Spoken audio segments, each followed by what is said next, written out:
Welcome to the थियो study hub. मेरा नाम है शिवानी सवाल। अब आज करेंगे चैप्टर 2 स्टार्ट, यूनिट 3 का। चैप्टर 1 पूरा हो चुका है, 2 पार्ट में कवर है वो। लिंक जो आपको डिस्क्रिप्शन बॉक्स में मिल जाएगा पूरी प्लेलिस्ट का, पहले उसे देख लीजिए बेटा। सब्जेक्ट आपका सेक चल रहा है योर लॉ योर राइट का, बीए प्रोग्रामर और ऑनर्स वाले बच्चों का सेमेस्टर 5 और 3 का। सिलेबस देख लीजिए एक बार। ये यूनिट 3 का पहला जो चैप्टर है ये हो चुका है कवर। अब ये वाला चैप्टर करेंगे जिसका नाम है जातीय अस्पष्टता निवारक कानून एवं अत्याचारों से प्रदत्त सुरक्षा। अब ये क्या है, इसमें कुछ नई चीज़ नहीं है, आपने पढ़ा हुआ है। जातीय अस्पष्टता वाला टॉपिक जो है कि जो भेदभाव करते हैं, छुआछूत होती है, उसके बारे में से ज़्यादा कुछ नहीं है। और कानून वगैरह भी बिल्कुल आसान है, एक ही पार्ट में हो जाएगा ये पूरा कवर। ये मेरी इंस्टा और टेलीग्राम चैनल आईडी है, कोई भी क्वेश्चन कोई भी आप मुझसे पूछ सकते हैं, इसको ज़रूर ज्वाइन कर लीजिएगा। ये वाली पीपीटी आपको यहाँ मिल जाएगी पूरी, और इम्पोर्टेंट क्वेश्चंस वगैरह आपको मिल जाएंगे। स्टार्ट करेंगे। जातीय अस्पष्टता निवारक कानून अत्याचारों से सुरक्षा। अब ये कि पहले तो एक बार ये समझ लेते हैं कि अस्पष्टता जो है ये है क्या, ठीक है। इस वर्ड को समझ लेते पहले क्या। अस्पष्टता एक सामाजिक कृत्य है जिसके अंतर्गत निचली जातियों के लोगों को कर्मकांड की दृष्टि से अशुद्ध माना जाता है। अब इनको क्या बोल रहे हैं कि जो निचली जाति वाले हैं ना, जातियाँ डिवाइड कर दी इन्होंने उसमें। एक तो हो गया धर्म अलग अलग, कि हिंदू धर्म है, ये मुस्लिम धर्म है, ये सिख धर्म है। उसके अंदर अब एक धर्म के अंदर अलग अलग जातियाँ डिवाइड कर दी, ठीक है। 4 जातियों में डिवाइड किया गया। अभी वो पूरा करेंगे, वर्ण व्यवस्था आगे समझाऊंगी। अभी बस बेसिक समझो कि एक जाति वाले जो सबसे ऊपर है, ये ना इनको सबसे निचली जाति वालों को बहुत ज़्यादा निचले उसमें देख रहे हैं, हीन भावना से देख रहे हैं, इनसे घृणा कर रहे हैं। इसको क्या कहा जा रहा है, अस्पष्टता, ठीक है। दृष्टि से अशुद्ध मान रहे हैं, कि इनको क्या मान रहे हैं कि ये अशुद्ध है, हम बहुत वो है पवित्र। ऐसा भी माना जाता है कि इसके उनके स्पष्ट करने से भी अन्य लोग अशुद्ध हो जाएंगे, ठीक है। क्या माना जा रहा है कि ये जो थर्ड ये वाले हैं, शूद्र जो लोग हैं, सबसे निचले लेवल वाले, इन्होंने अगर इनको टच भी कर दिया ना ऊपरी जाति वालों को, तो ये ना अशुद्ध हो जाएंगे। ऐसे इन्होंने एक ये बना दिया गलत धारणा कि इनके ऐसे टच करने से हम अशुद्ध हो जाएंगे।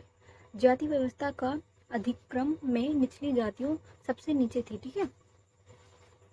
अभी पूरी जाति व्यवस्था जो थी पूरी समझाऊंगी आगे को।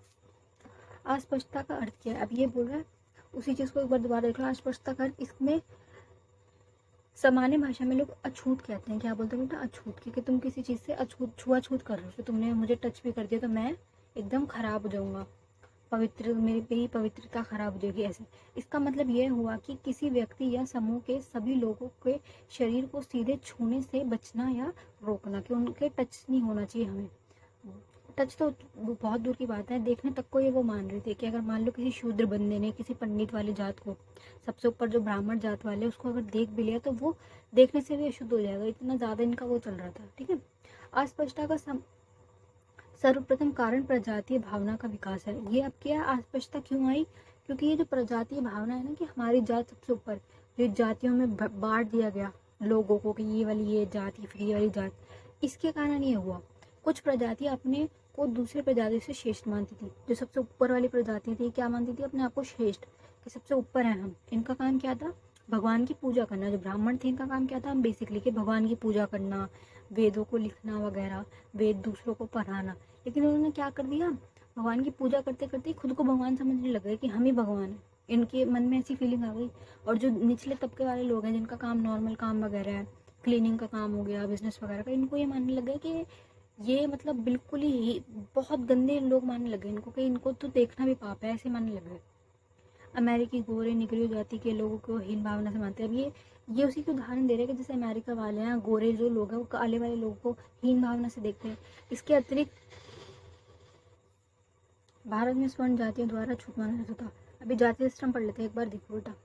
ये रही वर्ण व्यवस्था जिसका हम बात कर रहे हैं ना, कि ये जो अस्पष्टता है ये आई कहाँ से, इसकी बुनियाद कहाँ से आई। क्योंकि सबसे पहले से ही ये चलता आ रहा है कि धर्म डिवाइड थे। राजा का क्या काम क्या था, कि जो धर्म है उसका रक्षा करना, कि जो धर्म बना हुआ है उसकी रक्षा करना राजा का काम ये था। पर अब ये कि जो धर्म के अंदर ही अंदर गलत हो रहा था, कि ये जो जाति व्यवस्था के नाम पे जो सबसे लास्ट वाले 4th नंबर वाले शूद्र वाले, इनके साथ जो गलत हो रहा है, इसके ऊपर भी ना राजा कोई एक्शन नहीं ले रहा था। क्योंकि उसको ये लग रहा था कि मेरा तो काम ही इसका धर्म की रक्षा करना है, अगर मैं धर्म में इंटरफेयर करूंगा तो मेरा काम खराब होगा, जो प्रजा है वो मेरे खिलाफ चली जाएगी, ऐसे। अब देखो ये पूरा वर्ण व्यवस्था समझ लो, ये फर्स्ट लेवल वाले हैं जिनका नाम क्या है ब्राह्मण। इनका काम क्या है, यज्ञ करना, पूजा करना, भगवान की पूजा करवाना, वेद व्यास पढ़ाना, सारी जितनी चीज़ें पढ़ाई से रिलेटेड है, वेदों से रिलेटेड, भगवान से रिलेटेड सारी अच्छी चीज़ें, शुद्ध चीज़ें, उनका काम संभालना, ठीक है। दूसरे कौन होगा, क्षत्रिय, क्षत्रिय वाले। इनका काम क्या है, राज्य पाठ चलाना, राजा हो गए सारे, ठीक है, पूरे राज्य को संभालना, राजा का काम इनका था, क्षत्रिय वालों का, ठीक है। थर्ड कौन हो गए, वैश्य वाले।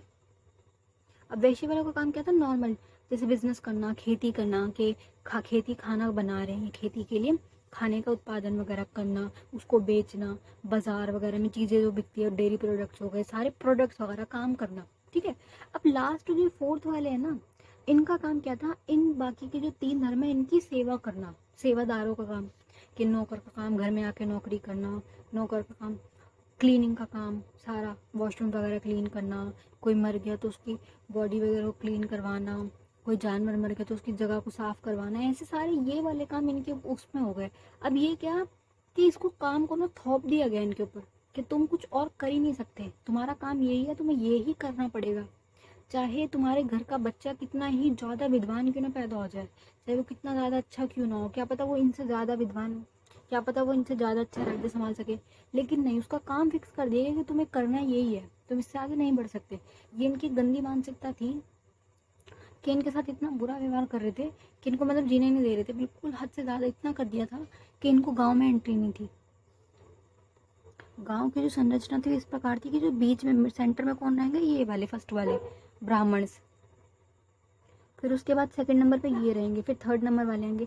और इनको क्या बोला, गांव से बाहर रहो, तुम्हारी गांव में एंट्री नहीं है, और अगर तुम्हें बुलाया भी जाएगा सफाई वगैरह के काम के लिए या किसी भी काम के लिए तुम्हारी ज़रूरत है, तुम्हें बुलाया जाएगा तो तुम्हें सिर्फ रात को आना है, दिन में नहीं आना, क्योंकि तुम दिन में आओगे तो हम तुम्हें देख लेंगे और उससे हम अशुद्ध हो जाएंगे। तुम सिर्फ रात के टाइम पे अंदर आओगे, और आओगे भी तो तुम्हें क्या करना है, अपने पीठ से एक झाड़ू बांध के अंदर आना है, ऐसे पीठ से कमर पे झाड़ू बांधते हुए अंदर आना है। इसका लॉजिक क्या था कि जब तुम चलोगे जो तुम्हारे फुटप्रिंट है जो ज़मीन पे बनेंगे, हम लोग उसके ऊपर पैर रख देंगे अगर तुम्हारे फुटप्रिंट पे, तो हम अशुद्ध हो जाएंगे। मतलब इतना इतना गलत इन्होंने वो कर रखा था कि तुम झाड़ू बांध के हो ताकि जो तुम चलते वक्त तुम्हारे फुटप्रिंट्स है वो झाड़ू से वो मिट जाए, और बर्तन बजाते हुए आओगे तुम अंदर, ताकि तुम्हारे शोर से हमें पता चल जाए कि तुम आ रहे हो, ताकि हम छुप जाए, हम तुम्हें देखें ना, कहीं ये ना हमारा तुम्हारा आई कॉन्टैक्ट हो जाए, हम तुम्हें देख ले तुम इतने गंदे हो। काम क्या था इनका, वॉशरूम वगैरह क्लीन करना, सफाई करना, ये था। अब ये अगर सफाई का काम कर रहे हैं सीवेज वगैरह का, तो ये थोड़ी ना गंदे हो गए, ये तो सफाई कर रहे हैं, सफाई वाले काम कर रहे हैं ना, अच्छी चीज़ कर रहे हैं, कोई गलत तो नहीं कर नहीं रहे। पर लोगों ने इनसे घिन करनी शुरू कर दी कि ये बहुत गंदे हैं, बिल्कुल ही मतलब हीन भावना से देखना स्टार्ट कर दिया इन्होंने, और ये बोलना स्टार्ट कर दिया कि ये तो हमारे धर्म का हिस्सा है, ये हमारे धर्म का स्ट्रक्चर है। स्लाइड पढ़ते हैं आगे और समझाती हूँ मैं। वर्ण व्यवस्था स्तरीकरण की एक सामाजिक प्रणाली थी। वर्ण व्यवस्था क्या थी, स्तरीकरण था कि क्या लेवल है, लेवल बताए थे इसमें व्यवस्था में, जो समाज के उन सामाजिक और आर्थिक क्षमताओं के आधार पर विभिन्न स्तर स्तर में विभाजित करते थे, ठीक है, अलग अलग आधार पर सामाजिक और आर्थिक लेवल के हिसाब से कि कौन कितने पैसे वाला और समाज में उसकी क्या स्थिति है, इस आधार पे थी।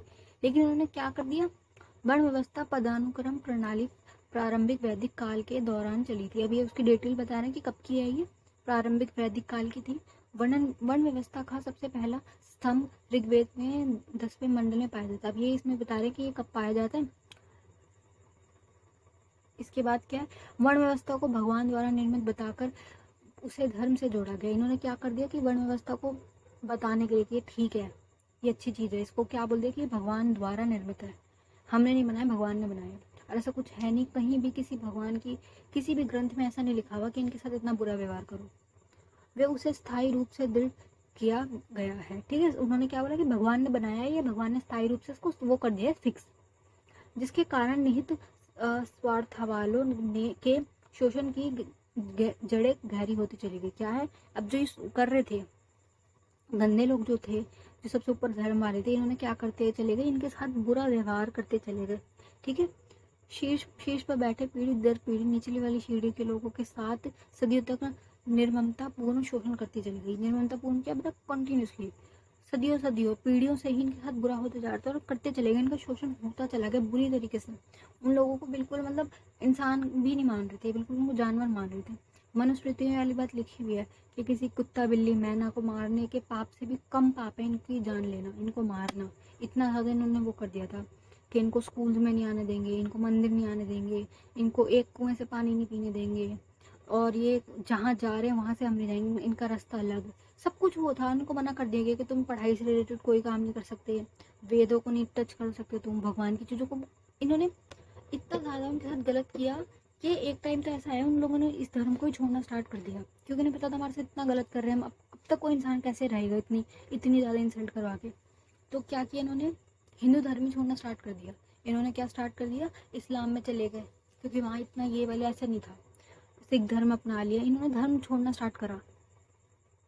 फिर अब ये बात करें कि ये वाली बात हो गई कि अस्पृश्यता क्या है, भेदभाव क्या है, ये पूरा मैंने समझा दिया कि पुराने टाइम से हमारे समाज में चलता आ रहा था।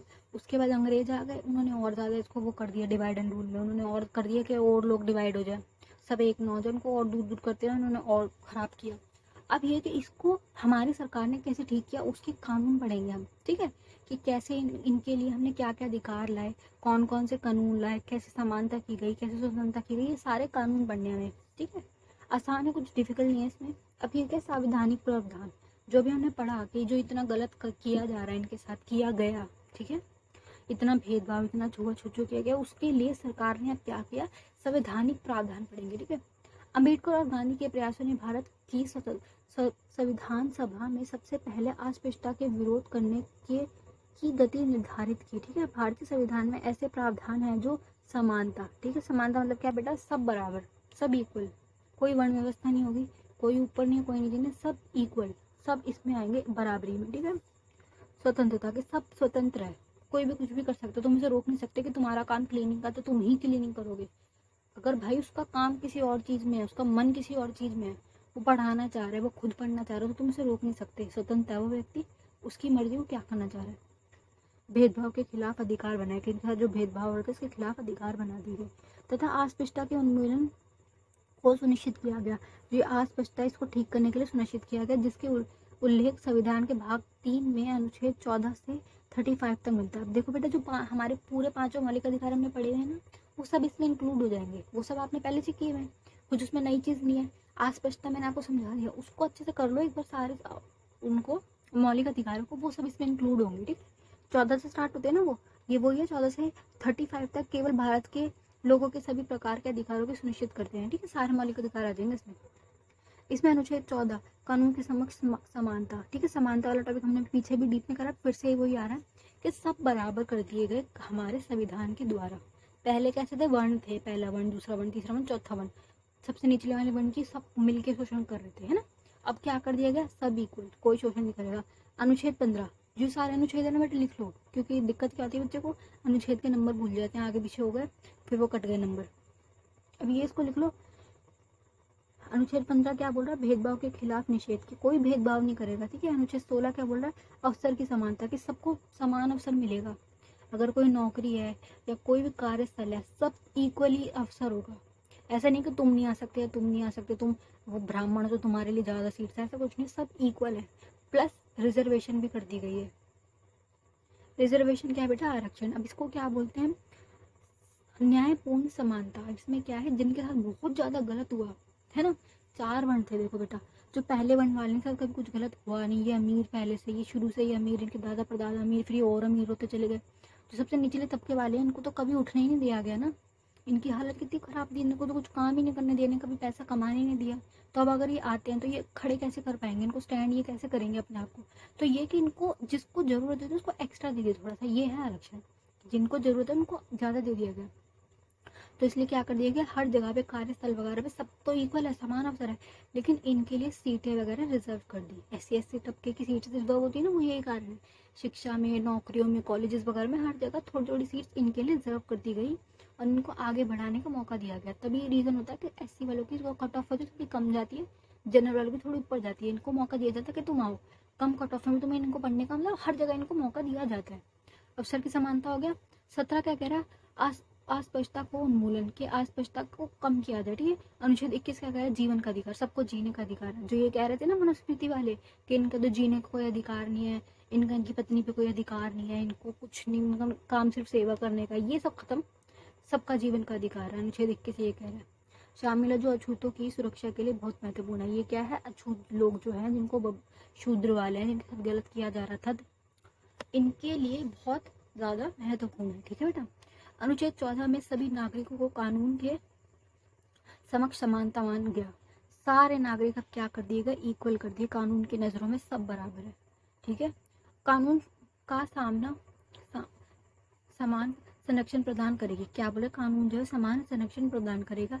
इसमें शामिल है कि राज्य किसी भी व्यक्ति को कानून के समक्ष समानता या भारत के क्षेत्र के भीतर कानून के समान संरक्षण इनकार नहीं करेगा। अब ये बोल रहा है कि कोई भी एक व्यक्ति हो उसको इनकार नहीं करेंगे तुम समानता के लिए, सब इक्वल है। ठीक है, ये बेसिक सारे कानून बता दिए, सारे लिख लीजिए। अब आगे और करते हैं, ये देख लीजिए, ये सब इंक्लूड होंगे इसमें। सबसे पहला क्या, समानता वाला। ठीक है, 14 से 18 तक जाएगा जो। फिर उसके बाद स्वतंत्रता वाला कि सब स्वतंत्र है, जिसको जो करना वो कर सकता है, कोई रोक टोक नहीं है कि जबरदस्ती आपको ये काम करना पड़ेगा। जैसे पहले फिक्स्ड था कि इनका काम है इनका काम है, अब कुछ नहीं है, जिसको जो करना वो करे। ठीक है, शोषण के विरुद्ध अधिकार, अगर किसी का शोषण कोई कर भी रहा है तो उसके पास पूरा अधिकार है, वो जाके न्यायालय में पूरे तरीके से अपने लिए न्याय प्राप्त कर सकता है, उसकी सुनवाई होगी, क्योंकि मौलिक अधिकार है।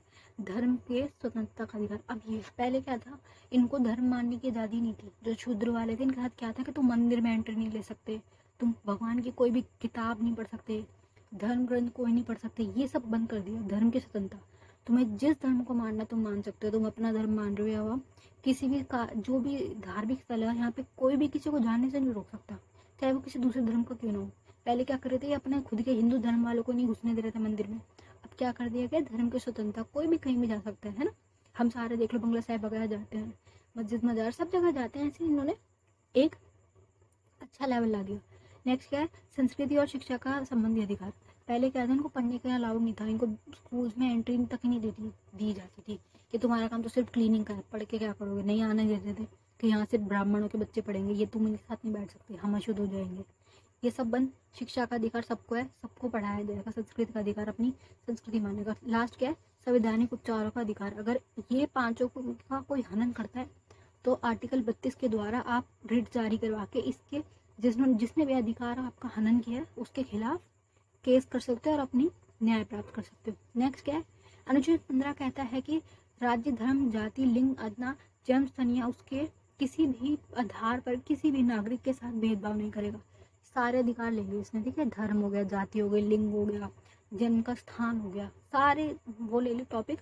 किसी भी आधार पर नागरिक के साथ भेदभाव नहीं किया जाएगा। ठीक है बेटा, कि पहले क्या हो रहा था, बहुत ज़्यादा भेदभाव हो रहा था, हद से ज़्यादा लेवल पे जा रहा था भेदभाव। ठीक है, लोग एक दूसरे को मतलब देखने तक को भी कह रहे थे कि देखने से हम अपवित्र हो गए, अपने आप को पता ही नहीं क्या समझ रहे थे वो, और सामने वाले को बिल्कुल ही हद से ज़्यादा घृणा के उसमें देख रहे थे। ठीक है, अब वो सब खत्म, सब इक्वल कर दिए गए, किसी भी प्रकार का भेदभाव नहीं होगा।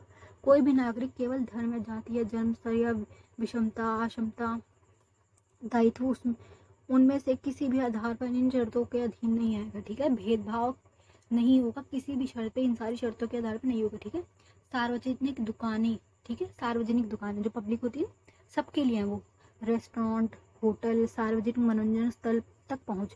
पहले क्या था, इनको कहीं नहीं जाने दे रहे थे, मंदिर वगैरह में, कोई खाने वाने की जगह है, कोई बाजार वगैरह, वहाँ इनकी एंट्री नहीं थी। अब क्या कर दिया गया, सबके लिए सार्वजनिक दुकान है, कोई मना नहीं कर सकता कि तुम निचली जाति वाले तो तुम्हें सामान नहीं देंगे। हर जगह जा सकते हैं, रेस्टोरेंट वगैरह, होटल्स वगैरह, कहीं पे भी जा सकता है कोई भी जाति के लोग, कोई ऐसे मना नहीं कर सकता इस आधार पे कि तुम्हारी जाति ये है। ठीक है, कुओं, सबसे बड़ा ये था कि इन्हें पानी तक नहीं पीने दिया जा रहा था। कुएं, स्नान घाट, सड़कें, सार्वजनिक आवागमन के पूरे तहत रोड वगैरह जो हो गए आम जनता के उपयोग के लिए समर्पित है। जितनी भी सरकारी जगहें हैं, रोड वगैरह, इस पे ये कि मना नहीं कर सकता कोई किसी को भी जाने से। पहले इनकी बहुत ज़्यादा बैन कर रखा था ना, वो सब बंद हो गया। कुएं वगैरह के पानी से सब पानी पियेंगे, कोई किसी धर्म को बैन नहीं कर सकता कि तुम नहीं पी सकते। ठीक है, पूर्ण या आंशिक रूप से राज्य कोष की जनता के उपयोग के लिए समर्पित किया गया। ठीक है, पूर्ण या आंशिक रूप से राज्य कोष जो टोटल अमाउंट होता है ना टैक्स वगैरह का, वो जनता के लिए समर्पित कर दिया गया। यह अनुच्छेद राज्य की महिलाओं व बच्चों के लिए कई विशेष प्रावधान बनाने में नहीं रोकेगा। ठीक है, कि जो महिलाएं हैं, महिलाओं और बच्चों की स्थिति और खराब है, तो इनके लिए जो खास चीज़ें की जाएंगी ना उसको रोका नहीं जाएगा। ठीक है, न्याय के लिए उनके लिए किया जाएगा। नेक्स्ट देखो बेटा, कानूनी अधिनियम स्वतंत्रता भारत में। ठीक है, ये तो हो गए। अब ये स्वतंत्र भारत में कानूनी अधिनियम को पढ़ेंगे।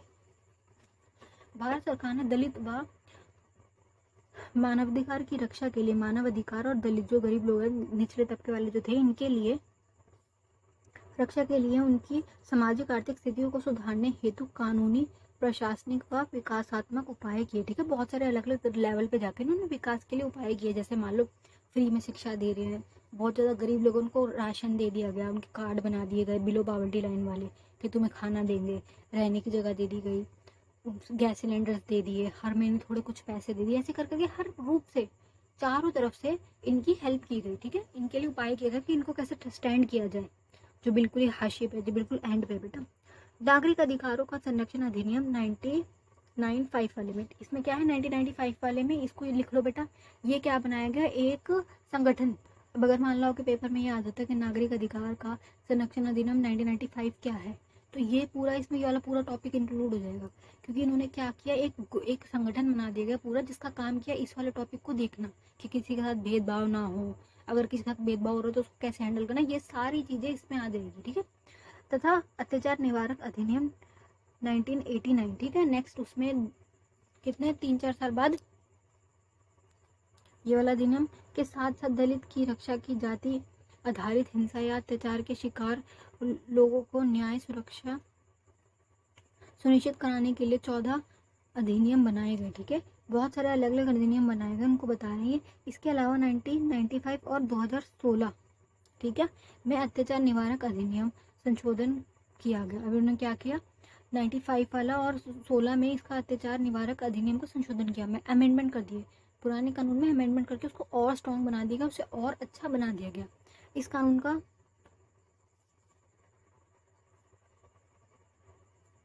अब एक बार ये देख लो कि ये जो 1955 वाला था, इसमें क्या कहा गया, इसमें बेसिक चीज़ें हैं क्या। इसमें क्या है, इस अनुच्छेद में अस्पष्टता भेदभाव या छुआछूत के अंत करता है। ये वाला पूरा क्या बोल रहा है कि इस वाले को ये पूरा खत्म कर देगा, अंत करता है। एवं कोई भी व्यक्ति किसी भी व्यक्ति को अछूत नहीं करेगा। ठीक है, तो क्या तू अछूत है, हमें तुझे टच नहीं करना, ये सब नहीं होगा। और अगर ऐसा करता है तो ये संवैधानिक अपराध की उसमें आएगा। ठीक है, क्या है इसमें पूरा, इसको ये याद कर लो। 1955 वाले में अछूत वाला जो है पूरा टॉपिक खत्म कर दिया गया।